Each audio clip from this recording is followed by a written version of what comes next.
Hi everyone, welcome along to AI Leadership Readiness for Charity Leaders. This is going to be a 90-minute session led by Mal Minhas of Diorama Consulting.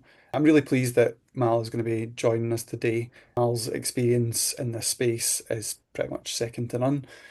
Mal's going to be talking to us today about demystifying AI and focusing on concrete charity-specific use cases. And we'll be looking at some really kind of key areas, practical frameworks that you can take into place in your organisation. We'll be thinking about safety and strategy. How do we provide the guardrails and the ethics to allow us to use AI effectively in our organisation? What is the real world application of this stuff going to look like? So, from grant writing to thinking about data and impact reporting, customer relationship management challenges, and then thinking about where AI needs to sit at a governance level. So, what does responsible, ethical use of AI look like? And then we're going to have a dedicated Q&A session right at the end.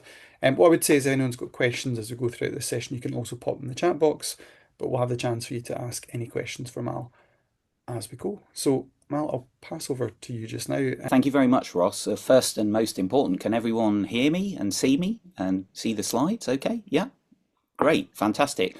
Well, thank you, everyone. Thanks for attending. So this third sector labs session is designed to offer charity leaders advice and tips on how to use artificial intelligence tools practically. It's grounded in charity sector data, specifically the Charity Digital Skills Report from 2025, but it's also influenced by practical experience that I've gained in the last year or so engaging with a few UK charities, thanks to the help of third sector in part. So there's no assumed knowledge of AI in this presentation. So if you are here and you are a little bit worried, maybe you don't know very much about AI, that's absolutely fine. The most important thing is to have a degree of curiosity. And I'm going to assume that because you're in this meeting, you are a little bit curious, at least, about AI and AI leadership readiness. So the information here, as I mentioned, is closely tailored to the charity sector in the UK. The talk has 5 sections, which are laid out on the right here. I'm going to set the scene a little bit by baselining your background. There are a lot of people on the call, and I'd like to kind of understand where you're coming from. Then I'm going to talk in a section about working with AI assistants, which I think is likely to be the dominant use case for many of you today.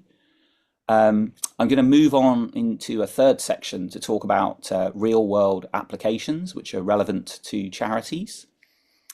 And the fourth section will be about governance, AI policy, and working safely with AI. The fifth section, last section, will be a next steps, how you can take the knowledge that's been communicated here and the frameworks further. And it introduces a framework, another one called REACH, for thinking about your personal AI transformation. I want to introduce myself and tell you a little bit about me. As Ross said, my name is Mal. I'm a product and engineering leader. My background is entirely in direct-to-consumer commercial tech. So, as a result of that background, I've been exposed a lot to technology-led changes, which have resulted in operating model shifts in commercial organizations. The tech sector has been an early adopter of a lot of AI tooling, as you possibly are aware of, and so I've been exposed to that through the work I've done in that arena. But my more recent experience has been in consulting to apply that knowledge in tech and in other sectors. And it's through that reaching out beyond the tech sector that I've started working with charities. So I want to be frank at this point. I don't have in-depth experience of the VCSE sector, but I've already, through my early engagements, I've observed some patterns. And the goal for you today is to offer you ways to think about and use AI safely in the charity sector. Now, I like to use frameworks to help structure how I think about AI. It's a very fast-moving field, so there aren't very many standards, or principles that are solid. So I like to use frameworks. The frameworks that you'll be exposed to today, in case you're wondering, they're from me. They're not from kind of a third party, perhaps apart from the first one that I'll intro you to. But I think that frameworks can help you think about AI and how to address some of the challenges with it in a way that you can easily recall. And so what I'm hoping is that you'll take away at least one practical tip from the frameworks from the session. And what I wanted to do, as I mentioned about baselining, is start with 3 Slido polls to help gather some background context on you, on the attendees. I'm aware some of you will be from smaller organisations, others of you will be from larger charities, and that variation is important. It's situational awareness is really vital when it comes to how you use AI. Want to reassure you there's no right or wrong answer. The polls are quite general. You can see the 3 questions that are outlined on the right. It would be great if you could get involved, please. So if you go to Slido and you enter that, so slido.com, and you enter that code 3485150, or if you have your phone to hand and you just open the camera and click on the QR code. You vote anonymously. I'm not interested in your specific details, just interested really in getting a little bit more context on your background. Wow, so already seeing quite a lot of votes. So what we'll do is move on to the actual poll itself. Let's see if this works. So here is a slide with the poll results integrated, or the poll questions. And because I can see a lot of you have already voted, I'm going to flip the results on, and wow, here you are. Well, there's nobody in this session that has never used AI, so that's a relief. A lot of you, about roughly half of you, are using AI daily. Some of you are using it infrequently, and there's 38% of you using it weekly. So super interesting. That's very encouraging, and I think that the presentation that I've built, for those of you that use AI daily and weekly, I think you'll find this will be kind of in your wheelhouse a little bit. So thank you so much for that. And I'm going to ask you now and flip on to the next question. So because a lot of you are using AI a lot, I'm interested to know which of these assistants have you used? And I've chosen 5 tools, which are quite common, at least in the tech sector. I'm curious to learn a little bit about what tools you all are using. Super interesting. We've got over 50 votes now, so I'm going to flip the results on. Here you go. So a lot of you are using ChatGPT, and a lot of you are using Copilot. I expected Copilot would feature strongly. What's interesting is, it's just an observation, but from my side, I use, this is almost kind of inverted for me. I use Claude very heavily, and most people in tech that I know use Claude. So by Anthropic very heavily. I also use Perplexity a lot, but I can see here that it's not very highly represented. So super interesting. ChatGPT obviously is one of the leading tools in terms of consumer AI, so no surprises there. Fantastic, thank you so much. And then the final poll: where do you see AI assistance being most useful for you in the charity sector? Now, I will preface this by saying I don't know, as I said, I don't know the charity sector that well. I've done a little bit of research, and I came up with these use cases.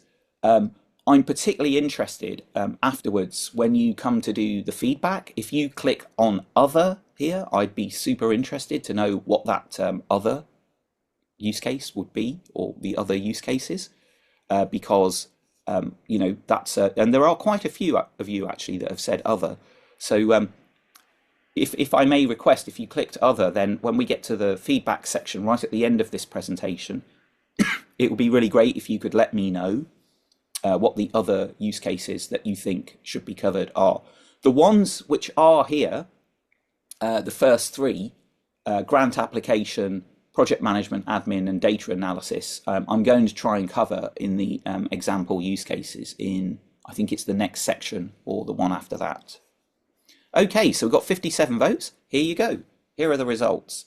So project management and admin and grant applications, data analysis, and research. And then quite a lot of people have clicked other. So as I said again, for those of you that have clicked other, I'd be super interested in learning more about what those other use cases are. Okay, that was fantastic.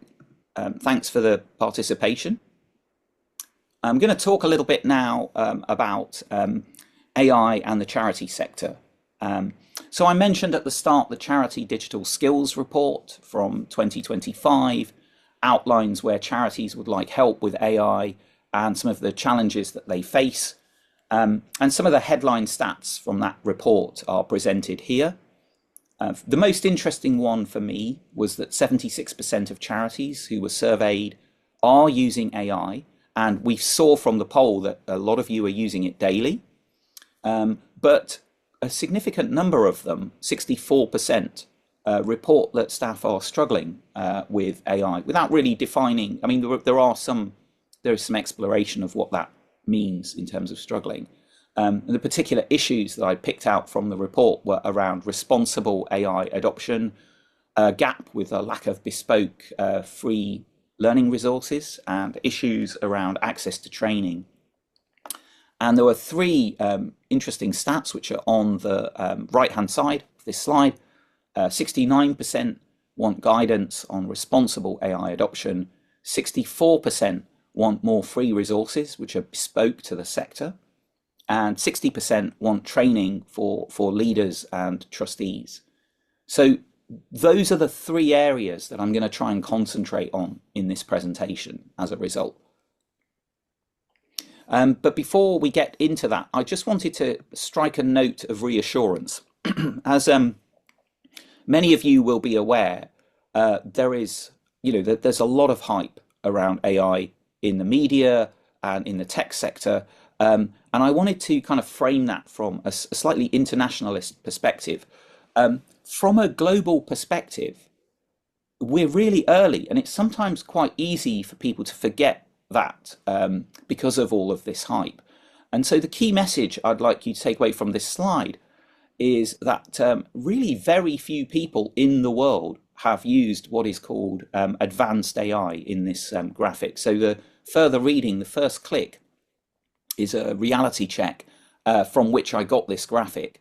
And what you have here is a 50 by 50 matrix representing the world's population, and only one dot in this matrix are people who've used advanced AI. That's a little red dot in the bottom right-hand corner. And so the vast majority of people on Earth, from an internationalist perspective, have not used advanced AI. You can, follow up with these references afterwards when you get the deck. It's really interesting. And those that have used AI, furthermore, very few of them are actually paying for it. And this is a theme that I'm going to come back to in this presentation. Even fewer of those people who are paying for AI tools are using anything other than an AI assistant. And by AI assistant, I mean, ChatGPT or Claude or Copilot. So if you're in this presentation and you're using any kind of paid AI assistance or service today, you are in a distinct minority from a global perspective. It's the yellow, I think, in this diagram. The other thing I think it's worth you looking at is DCIT, so UK government AI adoption research shows that really, big surprise for me, only 16% of UK businesses have adopted AI. So I just wanted to put that framing there because, sometimes when you see the news or, you kind of like see all the hype around AI, you think, oh my goodness, I'm behind or our organization is behind. Actually, we're still relatively early in all of this. Okay, so with that, we're going to move on to the next section, which is all about working with AI assistants. And this is going to cover a little bit about what AI actually is and how to work with AI assistants. And I'm going to try and provide my objective view on the limitations. I'm going to introduce you to a couple of concepts. A first framework, which is actually not one that I've invented. This one is kind of quite well known. It's called RACE, and it's a prompting framework. And I'm going to introduce you to something called the AI pyramid. And I wanted to say a word about the presentation structure at this point. You may have noticed a little bit, left and right panels. I decided to do this presentation and provide you with a lot of information on the core slides, which are split left and right. I'm going to basically sketch through the content on the left. The content on the right provides supporting context and links for you. The slides are quite busy. I feel that it's useful to have that information, rather than have slides that have very little content on them. But I won't have time, one of the trade-offs is that I don't have time to go through everything. So you'll be able to read up afterwards. So I hope that's okay with everyone. So what is AI? Well, I'll try and cover it in one slide. The first and most important thing to understand is that AI is a very broad field in terms of academic study, covers many techniques. And nowadays, when people mention AI, they're mostly referring to quite a narrow subset of it, which is called generative AI. And generative AI is built by learning patterns from vast amounts of data. So corpora, they're called, and that training is encapsulated in something called large language models or LLMs, and they essentially operate on kind of like atomic units of text, which are, for our purposes, you can kind of regard them as close to tokens. Tokens, which is a term you may have come across, are closely related to words in English. And the goal of an LLM is to complete the input tokens passed to it. So if you type something in as a sequence of words, it will attempt to respond with the statistically most likely output that it can generate. So why is this important? It means that LLMs and AI assistants, and this is my clear view, any assistants built on top of LLMs don't really have intelligence, not in the way that we humans understand it. What an LLM does is operate pattern matching against that text. So all the text it absorbed in its training, it uses pattern matching to respond to the input that you type in.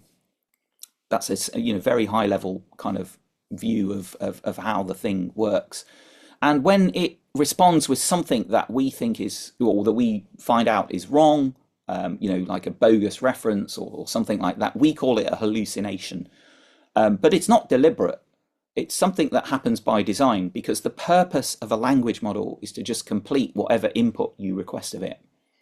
So one of the key mechanisms by which generative AI works is called the context window. And a context window is like a big buffer. And for an AI assistant and a language model today, it's usually around about 200,000 tokens. So that means you can feed quite a large document into the AI context window, and it will be able to absorb it all and work with it. So, a document of, say, 100K words, which is quite a chunky doc. And so what people find, in the tech sector, people will be putting quite large quantities of data into these AI tools, the assistants, and getting them to work with all that data in the form of a text document, for example. So the key takeaway from this slide is that AI assistants are experts at language pattern matching, but they have no real memory or intelligence outside of of their context window, and as a result, they can be confidently wrong. So this is something that you need to be aware of when you're using the tools. And in terms of the landscape, now we talked about this a little bit earlier. We did the poll. There are four key assistants as I see it. Luckily for us, the first two were the, by some way, the top two that you voted for. So ChatGPT is strong for general tasks. It's a tool that many of you, obviously we saw from the poll, have already tried. It's free. Tier is used quite widely and is good for general drafting, Q&A, exploring ideas. Microsoft Copilot is built into Teams, Outlook, Word, and Excel, and your data stays within Microsoft 365, so you don't need a new login. It's good for meeting notes, email drafts, document summaries. Now, Claude, which not many of you are using, by Anthropic, is also free. But what you'll find, or you can use it for free, but what you'll find with Claude is that you very rapidly run out of tokens on the free account. So I use Claude, as I mentioned, daily, and I find it really good for documentation, for long form writing, and I think it could be quite useful for charity governance, and it would be a good starting point for grant narratives, board papers, impact reports, in my view. Perplexity is an AI-powered search engine that cites its sources quite rigorously. It's quite academic in nature, and so it's really excellent for doing high-quality public research. With so if you're researching a topic and you want to find links, you want to get the references with URLs that work. The answers from Perplexity are always linked to citations, which you can click through and follow. So it's really good for research, fact-finding, sourcing evidence, that kind of thing. So now a little bit on the right-hand side, if you're on Microsoft 365 today, which will be the case for many of you, you should have access to Copilot. You will have to work with your IT admin and on getting access and seeing what kind of level of access you have. That's the lowest friction starting point because your data governance is already handled. And one thing I think with these AI assistants that you should be aware of is that there's been a very significant trend this year of AI assistants moving from fixed price, kind of models, consumption models, to usage-based pricing models. As the hyperscalers, so the companies behind these AI assistants are trying to recoup the massive costs involved in building the systems. So they can be, at least in the tech sector, people are spending really a large amount of money now on AI tools. And that isn't necessarily something that we want to do in the charity sector.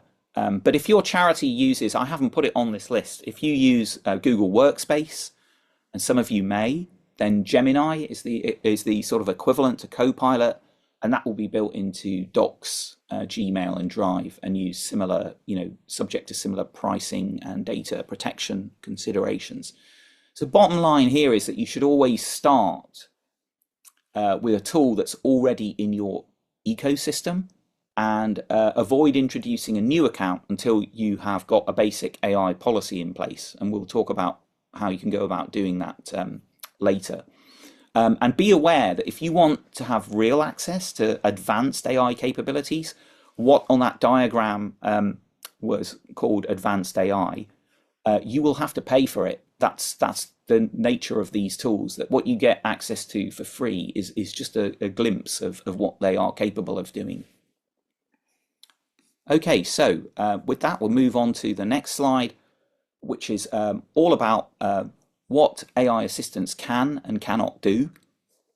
So again, this is my, opinions on the topic based on my experience of using these tools and how I've seen them used in, other contexts. We've already established that they don't fundamentally know anything. They work off pattern matching, and they can produce very impressive sounding responses, but ones which may not necessarily be correct. So it's very interesting that use of AI assistance shifts the burden of verification onto the person that is reading or consuming the output from the tool. We discussed how they're designed to generate what are called completions based on the input they're given, and they do this really well. And they do it so well that many people who are not necessarily that technical mistake their verbal fluency for intelligence. And we've all seen stories about this in the press. People think that they, have some degree of consciousness, because to us as humans, verbal fluency is synonymous with consciousness and intelligence in many ways. And it's so innate to human behavior, it's difficult to decouple the two. The fact is they can be wrong, and they don't really have any way of knowing it. So, when you use them as a tool, you have to use them with great care. And the main rule that I would leave you with here is that you should never use an AI to generate a final answer, particularly if it's written content. You must verify all output.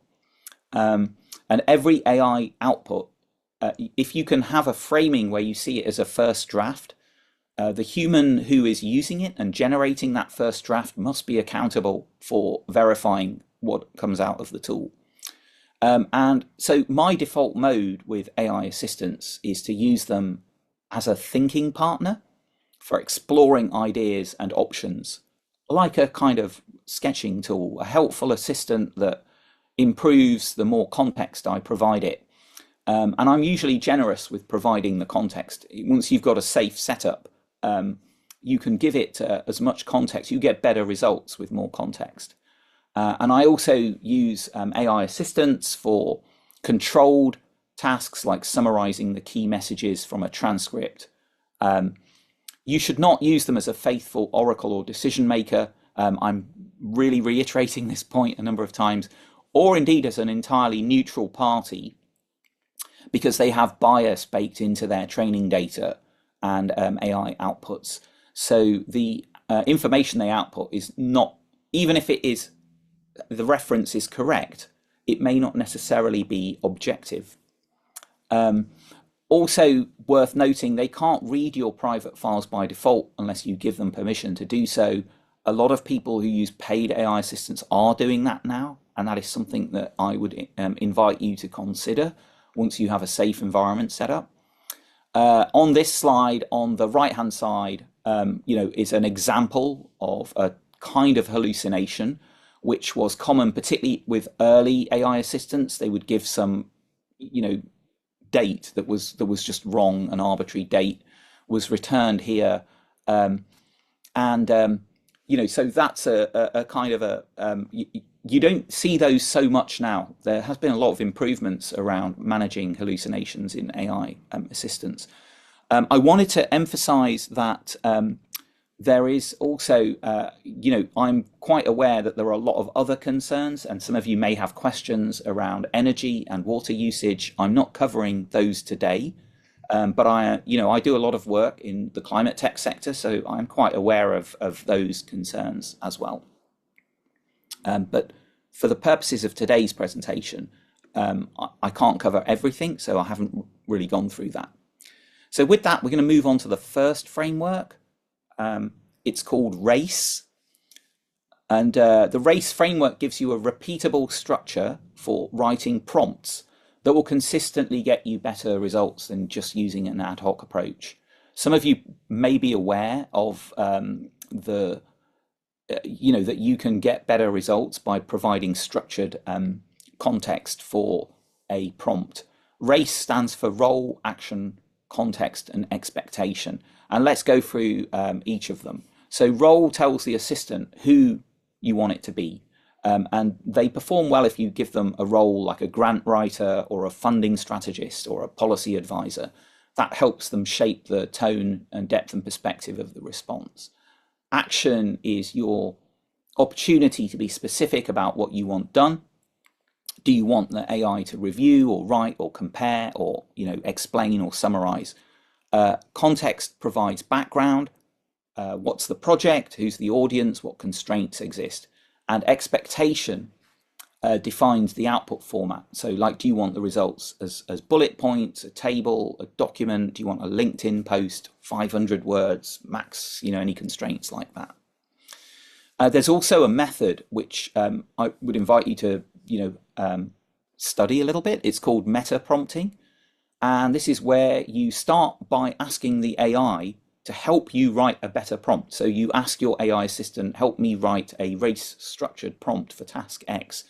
And it will go and generate for you the race structure, if you see what I mean. And it's a surprisingly effective way of working with prompts and doesn't really require very much effort. So here's an example of race in practice. So it's a little bit contrived, but you can see here on the left-hand side, we have a prompt which is very vague and non-specific. Write a grant application for our youth program. There's no role, there's not much context, and no expectations. The action is vague. The result is going to be generic and it's going to miss the charity specific impact and require substantial revision. It's not necessarily going to be like useless, but it will just require you to do a lot of work to get it into shape. Because remember what we said, whatever comes out of an AI, you have to work with it. It's not the final output.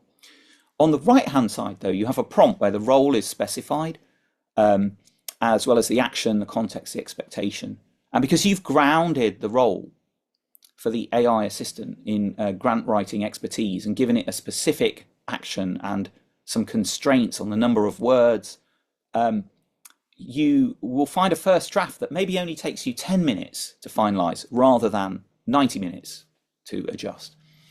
So the takeaway from this framework is that with the same question and the same goal, using a race structure can produce dramatically better output. So, it's something for you. I would invite you to consider it as a way of thinking about how to do prompting. And as I said, some of you may be aware already of this, but I wanted to, kind of like level set with everyone. So that's the first framework.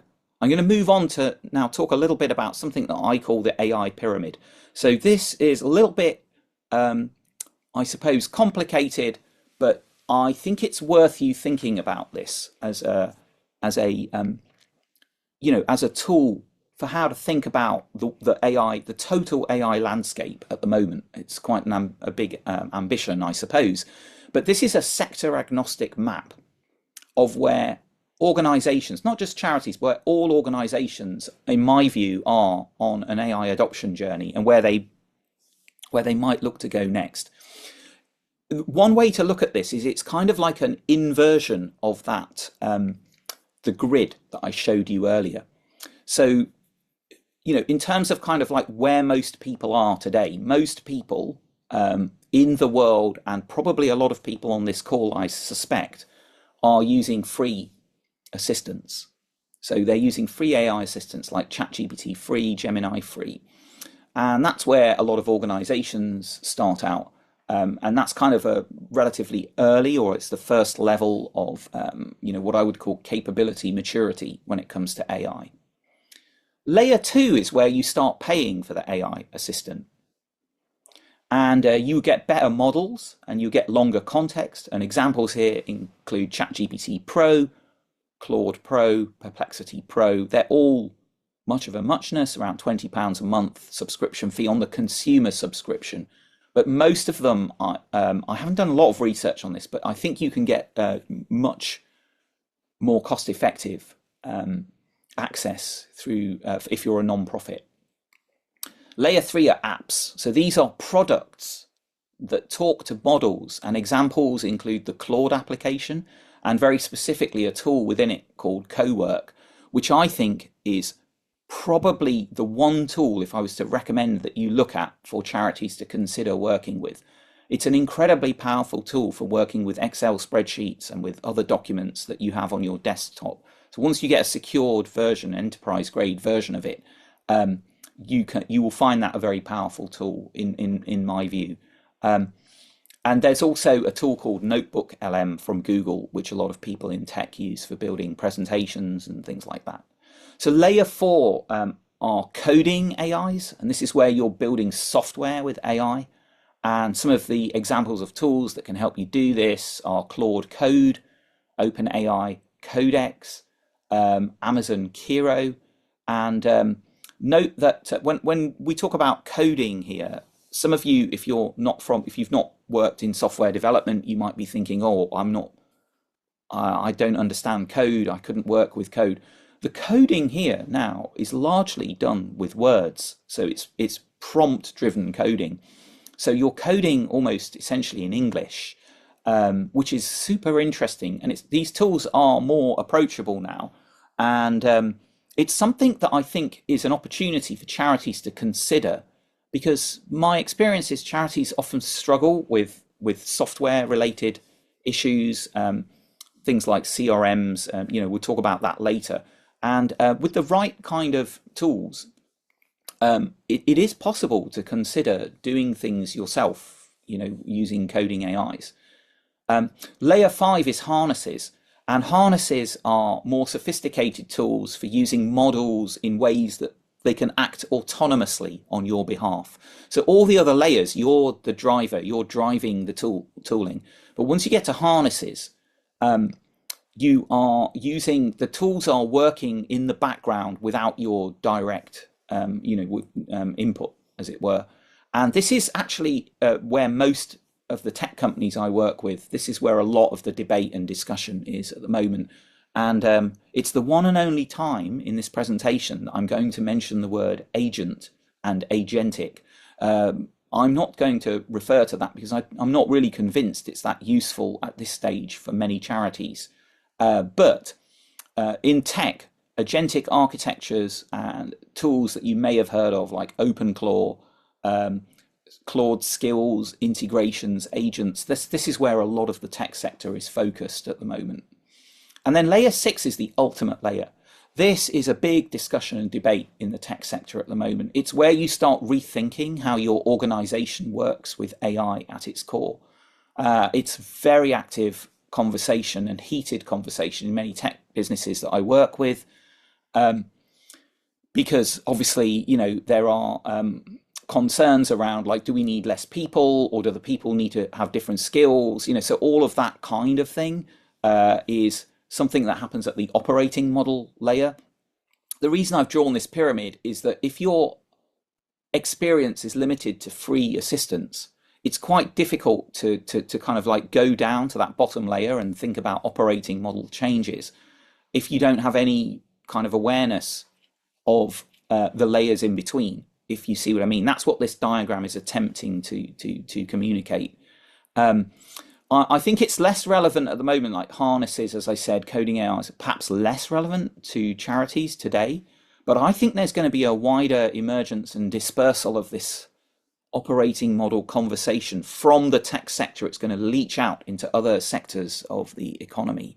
And I think that, charities will down the line, even if today I think most of them are at layers 1 and 2, I think this will become an active conversation down the line. So the real value, the reason this conversation is being had in the tech sector is because, there are purported productivity improvements that have been widely touted and hyped, and you've probably read quite a lot about those in the press, and the structured use of AI as a productivity multiplier in tech really only starts happening around layers 3, 4, and 5 in the tech sector.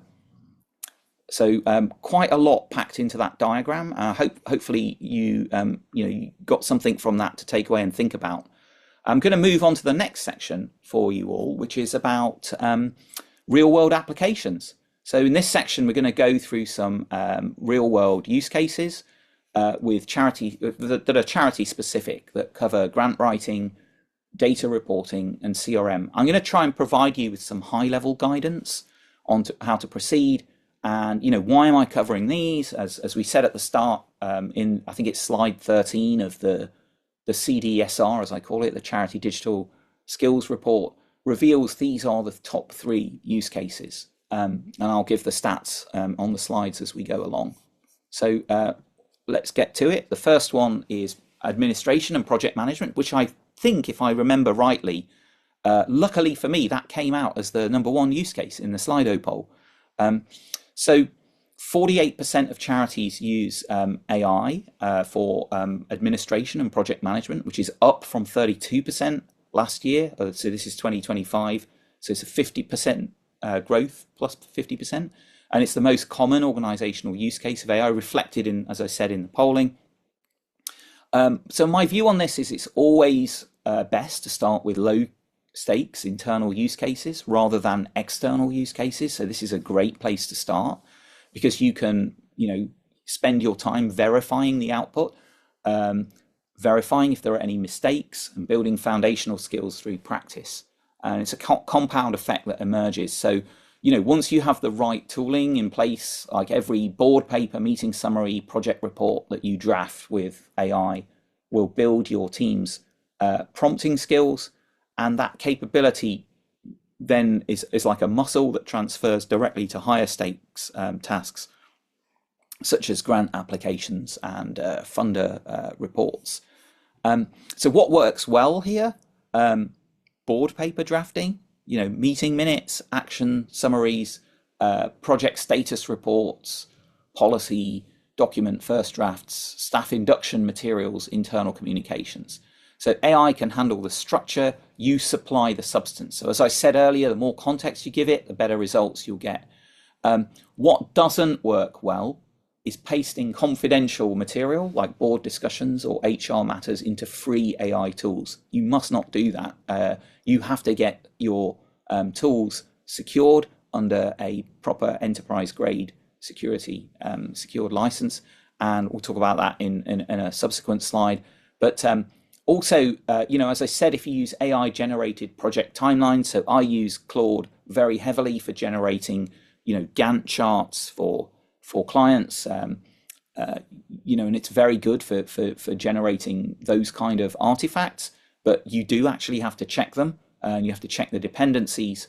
And as I said earlier, echoing my previous comments, you can't send AI drafted external comms without human review. I think all of us on this call have the ability to detect when something has been created by AI and sent in an email or posted on LinkedIn. It's really important to review the output and treat it as a first draft. So with that, we'll move on to the second use case, grant fundraising. This also scored highly in the Slido.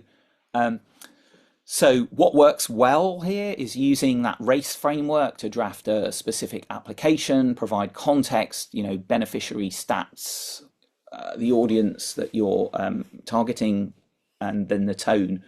And AI can draft a narrative, and you verify every statistic. You could save yourself quite a lot of time versus doing it by hand yourself. And what doesn't work well is just copying, asking an AI assistant for current grant opportunities. Here on the right hand side, you get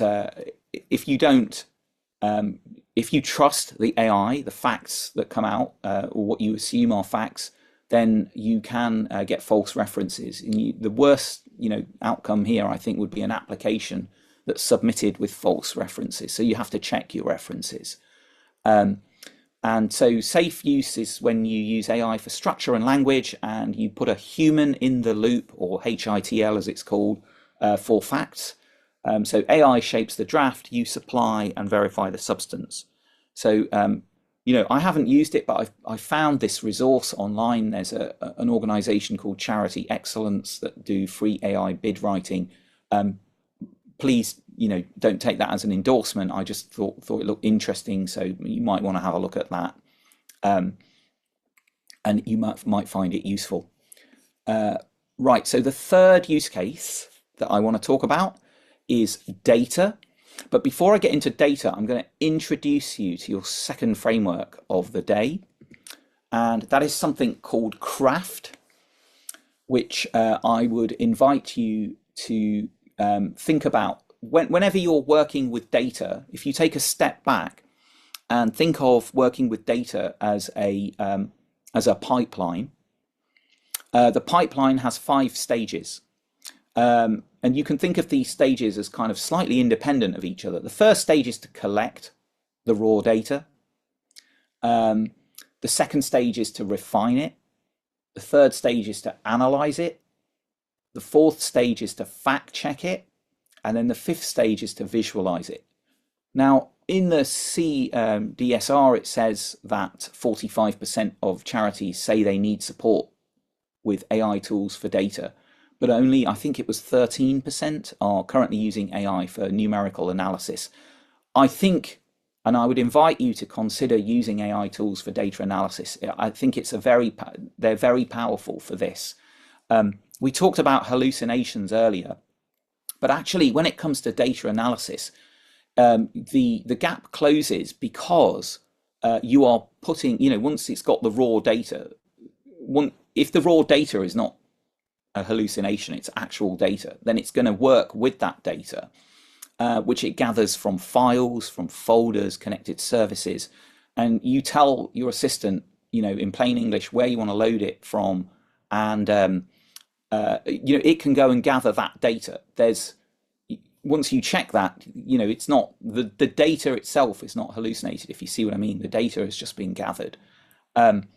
And a consumer AI tool, like any of the assistants that I talked about on a paid license, could be used. If you don't have an enterprise license, you want to use an enterprise license if you have actual contact data, because it's going to be you can't put real contact data into into an AI unless you have an enterprise license. But you can use a consumer AI tool if that's all you have access to. One thing that that happens a lot in tech, I haven't seen it so much in the charity sector, is that you can generate an entirely synthetic version of your donor database, or whatever it is, the data that you're working with. You can ask the AI to generate a synthetic version of that data with like fake names and fake characteristics, which are similar in nature, if you see what I mean, to the actual data. And then you can start processing that and working with it and using this craft pipeline without exposing yourself to GDPR risk. So that's something that's worth thinking about. So just to finish off on the stages, like refine is when you sort of clean the data, you deduplicate, you might fix missing values, you might normalize the data. The AI assistant can do that automatically or on instruction. Then you analyze that cleaned data to extract insights, calculate stats, identify trends, find anomalies.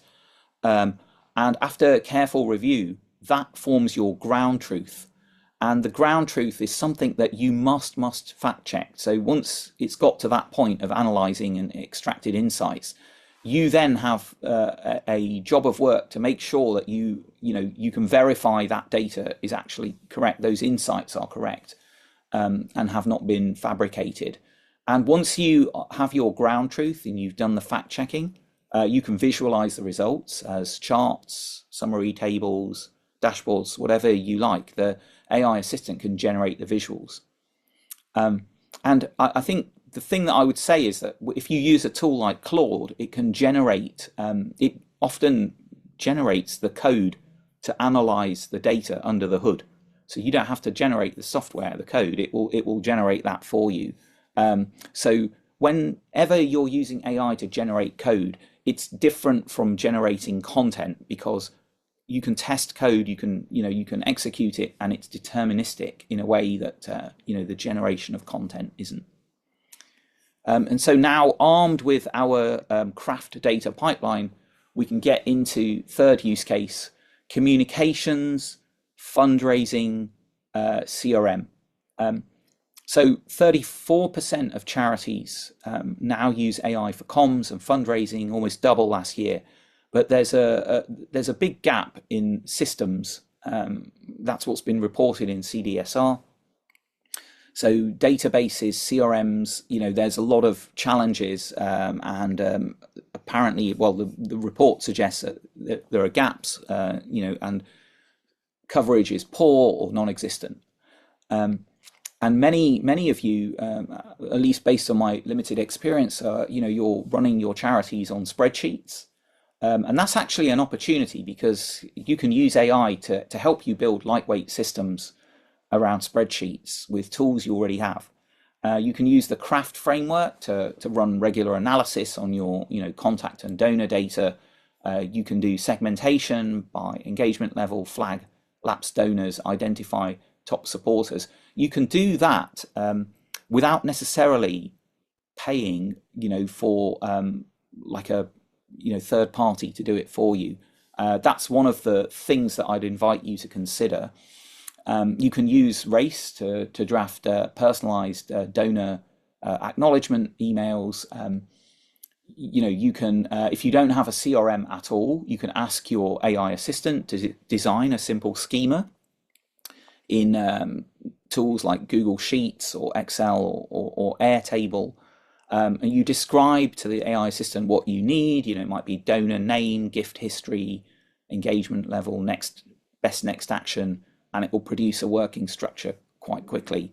So the takeaway for you from this slide is that AI can make lightweight, mission-specific, CRM type functionality achievable at low cost, starting today with the tools, paid versions of the AI assistant that you already have, or the pro versions. So with that, I'm going to move, I think it's the next section now. Yeah, so we're going to talk a little bit about governance and safe AI practice, and then we're into the home stretch. So I'm going to introduce you to yet another framework. It's called Guard, and it's a framework that helps you think about safety boundaries for working with AI. I've talked a little bit about enterprise grade security and things like that. And this can help you think about how to consider those concerns. And then I'm going to cover something that I call the triple T. These are three challenges that I think every charity needs to address when it comes to the use of AI. And I'm going to provide some starting points for a simple AI policy that aims to address those challenges. So let's get into Guard. So you'll, as I said at the start, I do like thinking about things in frameworks. Guard is one that I've created. And it's a framework for mapping the 5 safety boundaries that every charity must apply before scaling their use of AI, or scaling your use of AI.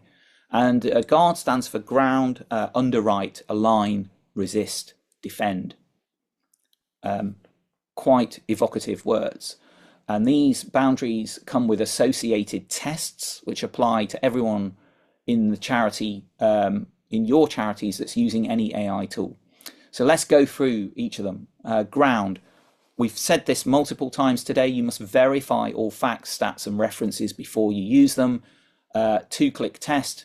Can you get from every claim to a primary source in 2 clicks? Underwrite. A human must review any AI output before it reaches any vulnerable people or people outside of your charity. So is there a named human who's accountable for the AI output? That's the sign-off test. Align. Your AI use must align with your charity's mission and vision, and your values as well. Would you be comfortable explaining this to your board? That's what I call the trustee test, explaining how you've used AI. If you don't feel comfortable explaining it to the board, then perhaps it's not aligned with your mission and values. Resist. So this is an important one for me. You need to preserve human skill and professional judgment in your organization. The AI offline test, if the machine stopped tomorrow and AI were to be, for whatever reason, globally unavailable, could your team still operate? Could you still do what you do? Increasingly, actually, interestingly, in the tech sector, I have concerns because de-skilling is very real. There are people who are very dependent on AI in tech, and I'm not convinced that they could really, in every case, go back, if you see what I mean, to not using the tech. So you must always be able to do the thing that the tech is helping speed up, if you see what I mean. That's the AI offline test. And defend. You must not use any personal or beneficiary data in free AI tools. And there is a newspaper test that comes with this, because when you use a free AI tool, essentially, one way of thinking about this is that it's kind of like, I call it the newspaper test. Essentially, there is no, you don't know for sure because it's free. The organization could, in theory, do anything with that data in future. So imagine if it was made public. Would you be comfortable if a journalist saw that prompt and wanted to publish it? And if the answer is no, you probably don't want to be putting that into a free AI tool. And I won't go through it, but on the right is an example of how you might go about anonymization in practice. And we're going to talk a little bit about the data classification piece when I talk about AI policy in a couple of slides' time. So I'll move on to talk about the 3 T's. So I think this is important. The triple T challenges that I see from the charities I've worked with are around trust, training, and tooling. So trust is not. So these are the 3 challenges that any charity interested in applying AI in your work streams you need to design around.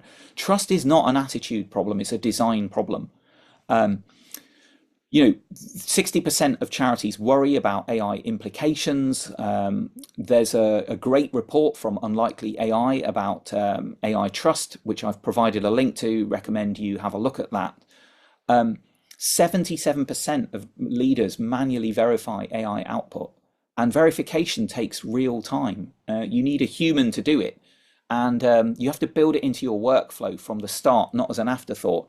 And what the Unlikely AI report reveals, very interestingly, is that a lot of organizations aren't actually saving that much time using AI, because what the time that's saved in creating content is consumed in verifying it. Training. So one thing I would observe is that you will get, and it's great that on this call we have a lot of people who are using AI daily. If I can give you that one piece of advice, using AI, training is really about daily practice. It's not a one-off workshop like this one. And the charities that, struggle with or aren't using AI tools, the most effective lever for you, I think, will be your leadership using AI personally before asking, teams to use it. If it is true, as I saw in the CDSR, that leadership is in 36% with poor skills, that's the first priority. The tier when it comes to tooling matters much more than the tool. Free consumer tools are not appropriate for beneficiary data. If you have 5 or more staff in your organization, I would consider a paid enterprise plan like Claude for non-profits, which is cheaper than the consumer pro version. And it's the tier usage that will determine your data governance, not the brand name. And on the right, you can see why governance matters. The most common mistake I see is starting with tools and not with governance. And funders are now asking about AI governance in due diligence, and at least from what I think it was the stats from CDSR was showing that only 2 in 10 charities are reviewing governance for trustee oversight. Okay, AI policy. We've talked a little bit about AI policy. So this slide aims to give you some guidance on a 1-page AI policy. Like, what could you put in it? I think it's the single most impactful action that you can take if you don't have an AI policy to create one. And what should go in it? There's basically 4 essential things that need to go into an AI policy. The first is the approved tools and tiers. So what tools can staff use at which tier for which tasks? As I said, free tiers are only for personal exploration on publicly available data. Organizational tier needs to be used for work output. And we talked about sort of non-profit level tiers and also enterprise grade tiers. That in the commercial tech sector, most people are on Claude Pro or Claude Max licenses. But there's also like a team version and an enterprise version, which provide that enterprise grade security. So data boundaries is the second one. What data can go into AI tools using the, I've got here this kind of red, green, amber classification. You should never put beneficiary names, case notes, personal data in free tools. I'm aware I'm repeating myself a bit, but I really want to make that point clear. Then verification requirements. Who is checking the AI output before it leaves the organization? So every AI assisted workflow needs, named human review step. You don't have to put that literally in your policy, but you need to make clear what the verification requirements are. And then fourthly, trustee visibility. So, is AI on the board? Agenda at least quarterly. If you're using it, it should be. So trustees, have governance responsibility and need to know what's happening. The spectrum on the right, I think, is worth spending a moment on. So what I see at the moment are, two extreme positions. So there's this term that's used a lot in the tech sector called AI pilled, which means that, you're a maximalist on AI, you're using it for absolutely everything, and I'm not an advocate of that in a charity sector. And then you've got a minimalist extreme, which is like no tools permitted, staff, are banned from using AI, and you get this phenomenon called shadow AI, where people use it anyway because they find it so useful. And I think AI banned is also not a great place to be. I think responsible AI is about finding the right place somewhere between these two extremes, and where that is going to be specific to your charity.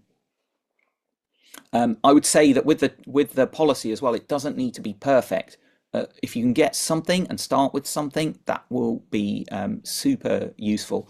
I was going to provide a framework. I sort of, if you would like, to go further on policy, it's maybe something that we can cover in a bit more depth in the follow-on presentation. Right. On to the next framework. The final actual section is called Next Steps. So having gone on a whistle-stop tour through a lot of different aspects of AI and been exposed to quite a bit, this last section focuses on tangible next steps, including key takeaways and quick wins, and an invite to try out a tool that I've built, which uses the fourth framework I'm going to expose you to support your personal AI leadership journey.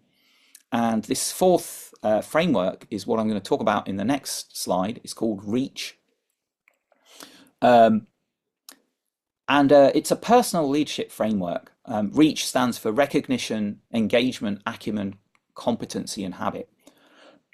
And it maps the journey from first awareness of AI to fluent and habitual use. And it's sequential, so you can't sustainably skip stages. You have to go through the stages. It's a little bit like the pyramid. The first stage, recognition.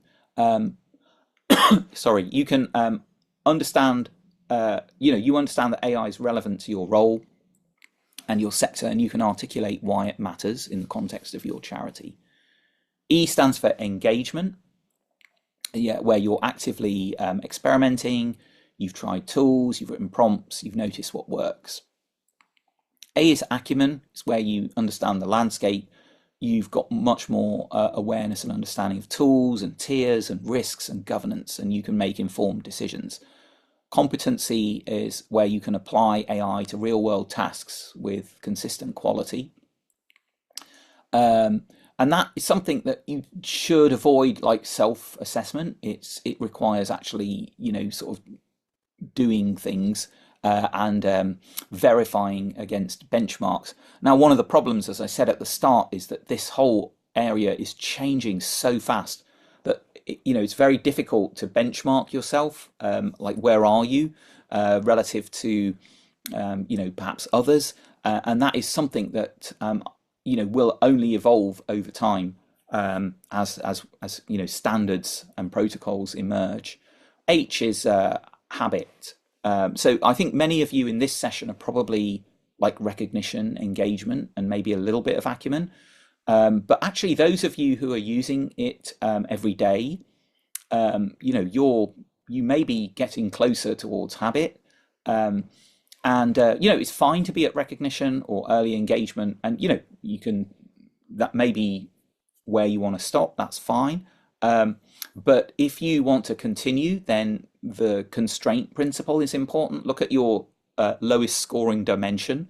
And as I said, there's a survey tool that I've built that will allow you to assess where you are personally on this reach framework, and what you need to do to get to the next stage. And you should remember that as a leader, your reach score has a multiplier effect. So as you personally move from recognition to engagement, that can ripple out across your organization. Because you're all leaders, that will have a really big impact across your organization. So I think a reasonable target for 2026 is consistent daily use, basic AI policy in place, and AI on the board agenda at least quarterly, if you want to use AI in your organization. And as I said, once you move through the stages to habit, AI is part of your daily workflow. You eventually use it without conscious effort, and it's changed how you work.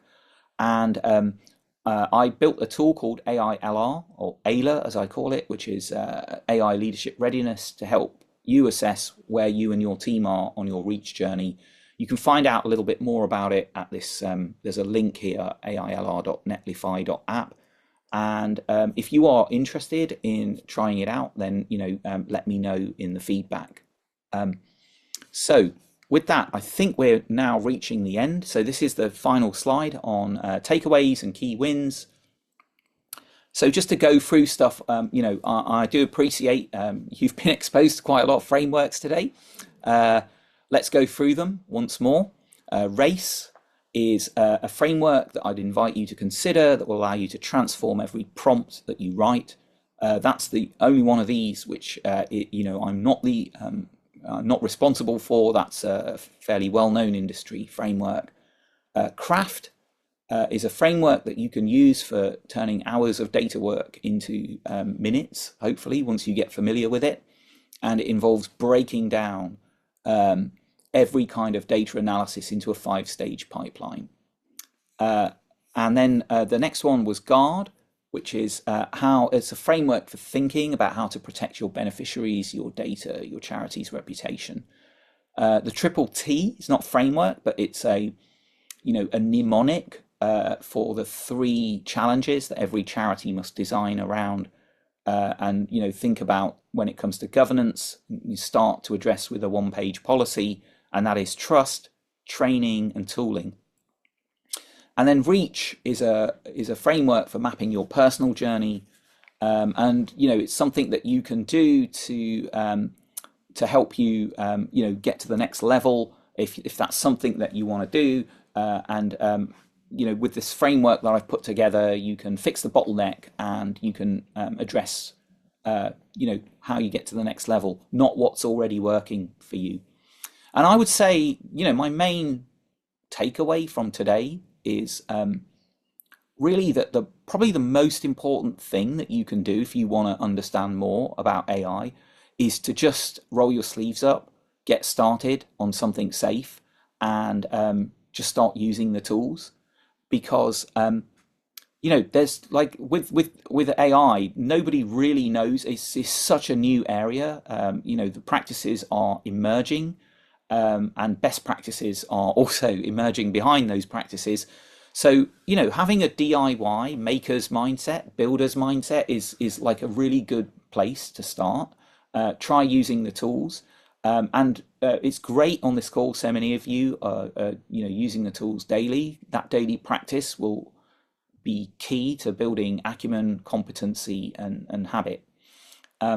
So that's that kind of DIY aspect is something that I'd encourage you to do. And I think from what I've seen in the charity sector, you're all fantastic at, and you have to be very resourceful in this sector. That's something that you will resonate with you, hopefully. And with that, that's the final slide, just some links and references for you. I wanted to say thank you for your time and engagement today. I know it's a long session, a lot of things have been covered. I really value your feedback, and your input is going to shape what comes next. This was an introductory session. I'm sure that it didn't hit the mark. You know, for many of you, there may have been things that weren't covered. There are questions that you have, and we can go into some of those. But if you could scan the QR code on the right, or use the link. Actually, I was going to say link in the chat, but I can put a link. But it's easier if you just click on the QR code. I think many of you did that before, so you should be familiar, and complete the short feedback form. I'm particularly interested in your remarks and input on what I should cover in a follow-on session. So I've been discussing with Ross and the team about doing, one on organisational AI roadmap and operating model changes, but maybe there's something else that you'd like to cover. Those of you that said other at the start, please, this is your opportunity to let me know, what that other was. And if you'd like to connect or follow up with me, I run a small consultancy called Diorama Consulting. It's just me on my own, or you can find me on LinkedIn. I also run a Substack that's called CXAI, which is more commercially oriented, AI related stuff. And I think, as Ross said, the recording and the slides will be shared with everyone after the session. For those of you that have to leave now, the key takeaway is to try something that you've learned today. For those of you that can stay, I think it's now over to Q&A. Right, let's go through. Right, so Rachel had a question on ChatGPT and Copilot, but I don't use them often. I usually use Ecosia because it's environmentally sustainable and a non-profit. I'm not familiar with Ecosia, but I think that there is a thing I have used. I'll put this in the response. I've used something called Green PT, which is an AI that's I don't know Ecosia, but Green PT is an LLM that runs on renewable energy infrastructure, and I think it's hosted in the Netherlands. So it's not on US. It's not running on US LLM infrastructure. In the commercial sector, interestingly, this is a massive factor because of geopolitical situation at the moment. A lot of businesses are concerned about, the something called the Cloud Act in the US. In 2018, the US government can actually, insist on organizations that hyperscalers based in, yes, it is European based, great. So it's perhaps a topic for another time, but this is a very, very active topic. The nature of where the AI is hosted, because all of those tools that I talked about earlier are American, which is could be an issue or a challenge. What I would say, and I didn't have a chance to put it here, there's a really amazing report or post that was put together by someone called Hannah Ritchie on AI and electricity usage. I'll drop a link in the chat afterwards.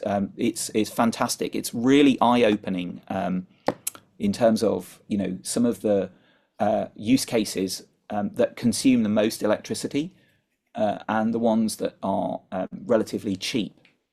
So again, don't want to distract, but it will be interesting to if you're interested in that, maybe something we can cover in the follow-up.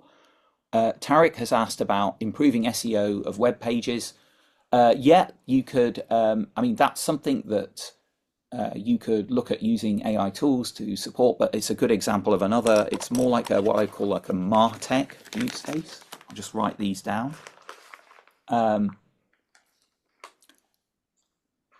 Improving SEO. Gary has asked, the recording slides available after. Yes, I think so. Ross will sort that out. Yep. Tarek has asked if you're using the free version of Claude, switch off model. Yes, Super important point. Thank you, Tarek. So with all of the commercial models, you have to be very careful about, even like I still insist that you should not put private information or confidential information into free tools. But even so, like you should definitely turn off model improvement settings because it's a little bit insidious, right? So rather than saying we're sharing your data for, with to help our in our data set for future models, they kind of use these words like model improvement, and if you don't read it carefully, you might not, you might miss it, but you want to definitely go through and check with whichever model you're using and switch that off. And Tarek's also said about non-profits. Yeah, there's definitely a non-profit version of Claude. I think it might be like Claude Team, and I think you might need 5 seat licenses, but it's worth you checking on that. Jan has said thanks for session. Slides available. Yes, slides are going to be available. Janice has said a couple of questions. Hallucination is deliberate. Why? It's not so much that it's deliberate. It's fundamental to the architecture of LLMs because LLMs, the way that they work is that they generate the most statistically likely completion. So a lot of the time, you know, that may not necessarily, well, not a lot of the time, but that may not necessarily be what we consider to be the right answer. And it may have factual errors in it. So it's not so much that they're deliberate, it's just that the design of those systems is that they are based on statistics, not on facts. And then confirm using Copilot 365 doesn't go anywhere. Yes, I think what you have to do if you want to use Copilot and 365, I think a lot of charities use have IT providers, like third-party IT providers, and you really want to go and confirm with them first what the terms are of your usage. Yeah, thanks for all of. Yeah, Tarek, thank you for the thanks. Good resource that introduces a range of AI tools, strengths and weaknesses, particularly for data analysis. Yeah, that's a really good question. I don't know of a tool that does that offhand. What I can say is that I use Claude Cowork very heavily for data analysis, and it is fantastic. It's really, really good. So if you have a heavy data use case, I would really seriously consider going with paid version of Claude. I think earlier in the thread there was mention of this non-profit Claude for non-profits is worth looking at. So Claude Cowork is a fantastic tool. There are going to be equivalents. I mean, I've used ChatGPT as well in the past, but I have ChatGPT Pro, so I have a consumer version. You have to, as I think I said in the presentation, when you pay when you pay for an AI assistant, you get much better quality of results. You get access to more powerful models, and so it's something that's worth considering. So B has asked about AI interacting with existing CRM systems, or you need to build something separate. I think it's going to depend on your context. There are a lot of integrations. So if you use a tool like Claude, you can integrate with lots of systems, and you may be able to integrate with your existing CRM. But often what I've found, or at least my initial exposure, charities, the kind of things that they're doing, often there's like a spreadsheet that's got information in, and you can work with that. My point is that you don't need to necessarily pay a lot of money for an expensive third-party CRM system. You can just work with the data in your local environment if you have a tool like Claude Cowork. Yes, Emily, template or outline of starting point for AI policy. I think that's really good feedback. We covered a lot in this presentation. I did think about putting a slide in on that, and maybe it's something that we can look at doing in the follow-on session. So Emily asks, is Copilot considered a free AI tool. I think again, like you have to verify with you. I mean, normally if you've got a, you will have some kind of enterprise version of Microsoft running, through your IT provider in your charity, and you should check with them first in the first instance. I have to be honest with you all. I don't really, I've not really used Copilot. It's really interesting. I was discussing a bit with Ross, like in the tech sector, very few people use Copilot. They mostly use Claude. So this is super interesting working with the charity sector because you use Copilot very heavily, as we saw in the poll. My general understanding of Copilot is quite limited, at least anecdotally, compared to what you can do with Claude. Environmental issues. So I'm going to. There's I mentioned earlier. There's a link. Let me just put this in the chat. Laura has asked on stuff to do with environmental issues. So I don't know if you can see this. I really would encourage you to read this article by Hannah Ritchie on electricity usage and AI. I think electricity usage is more of a concern for me than water usage, although water usage is a concern. Oh, sorry, somebody's already put this in. Philine, thank you. Already put that. That is such a great article. I really encourage you to read it. And now I've lost my thread. Let me go back up. There's really quite a lot of questions. Are Google, so I'm on Nicola's question, Google Workspace and Copilot counted as safe paid AI rather than free? Again, it depends on your AI, your IT provider. You have to, most charities use a third party. You should verify with them. But if you're on an enterprise grade setup with Google, like you've got Google Workspace and you've got Microsoft 365, then that will be safe. Yeah. But you should verify with your IT provider. Dawn has asked on AI policy, building open source one of our partners, and this has really helped consolidate thinking. Yeah. Murray's asked about the code, right? That was right at the start. Blah, blah, blah. Okay. Let's go through. Excellent session. Thank you, Brett. Taking some of the fear out. Yeah, there's nothing really to fear. So that's great if you've got that, taken that away from the session. Models approaches growing up, people retain expertise. I think I'm just conscious of time. There's quite a lot of questions. I'm not sure I'm going to be able to go through all of them, Ross. But I think on the, I'm not a maximalist when it comes to AI. In fact, in many cases, I'm kind of quite anti-AI. So I use it in a very specific and guarded context. And I'm very worried about de-skilling, actually. I don't think enough focus has gone in on that. I think it's less of a concern with the charity sector, but I think it's very much a concern in the tech sector. A lot of questions about Copilot as a free AI tool, confidentiality rules. Maybe in the next section or the follow-on, we should cover Copilot a little bit more and confidentiality. Make a note of that. And framework to host other LLMs, ChatGPT. Oh, right, I didn't know that. No, I'm not confidential in the sense that you might mean. Again, depends which Claude you talk to, but I use Pro, and with clients I use the team version, which is enterprise security.